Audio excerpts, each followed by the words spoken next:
Corinne Hirsch, je suis dirigeante du cabinet de conseil Equiso. Je suis intervenue sur l'impact du climat sur les conditions de travail du point de vue du genre. À nouveau, c'est un sujet où les femmes sont invisibilisées et où il est important de les remettre un peu, pas forcément au centre, mais au moins dans l'image. Tout simplement pour bâtir cette conférence, j'ai d'abord cherché des informations en tapant sur les moteurs de recherche. Impact du climat, conditions de travail, femmes. Je n'ai rien trouvé. Je suis remontée d'un cran.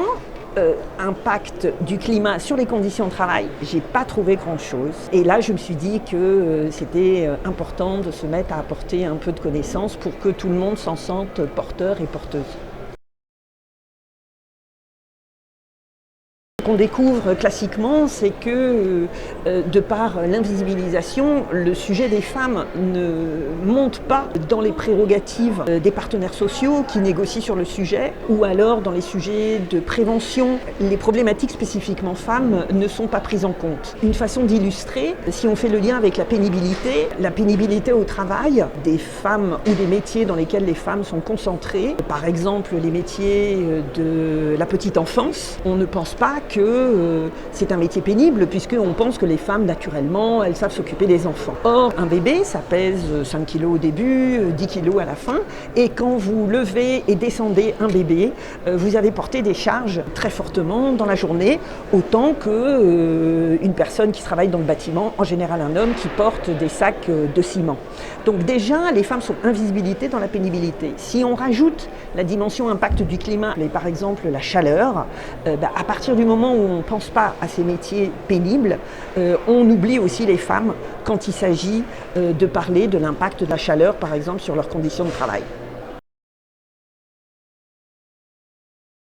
Les solutions, au minimum, c'est de chausser les lunettes du genre et de se poser des questions. Ok, si on fait de la prévention, est-ce que je suis certaine, dans les actions que les femmes vont bien être prises en compte? Si par exemple, je dis qu'il va falloir en période de chaleur apporter ou faire boire les personnes, est-ce que je suis certaine que les femmes de mes équipes vont aussi être intégrées? Parce que peut-être elles sont dans des métiers qui ne sont pas à l'extérieur et auxquels je ne penserai pas automatiquement à elles en pensant chaleur et nécessité de boire.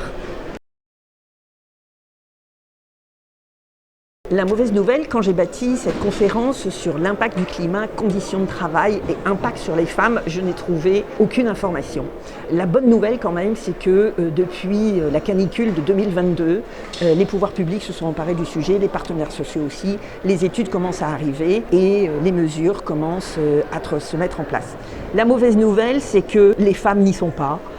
Et que le prisme du genre n'est pas encore pris en compte sur le sujet, mais c'est notre rôle de le faire émerger.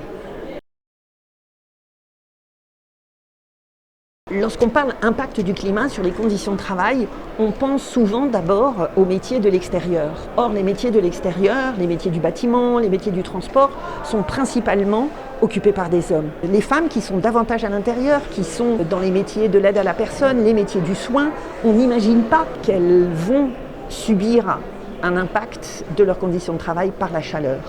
Ça, c'est la première inégalité. La deuxième inégalité aussi, c'est qu'elles s'occupent d'elles-mêmes, de leur propre corps, mais en plus elles s'occupent de personnes âgées, d'enfants, et donc il faut qu'elles s'occupent aussi du bien-être et de vérifier que les personnes dont elles s'occupent ne souffrent pas de la chaleur. Deuxième inégalité. Troisième inégalité, ces femmes, la plupart du temps, ont leurs propres enfants, s'occupent de leurs parents ou de leurs beaux-parents et pendant les chaleurs doivent s'occuper aussi de vérifier que tout le monde a sa gourde et que tout le monde va boire. Donc vous voyez que l'impact du climat sur les conditions de travail des femmes les pénalise sur 3 niveaux.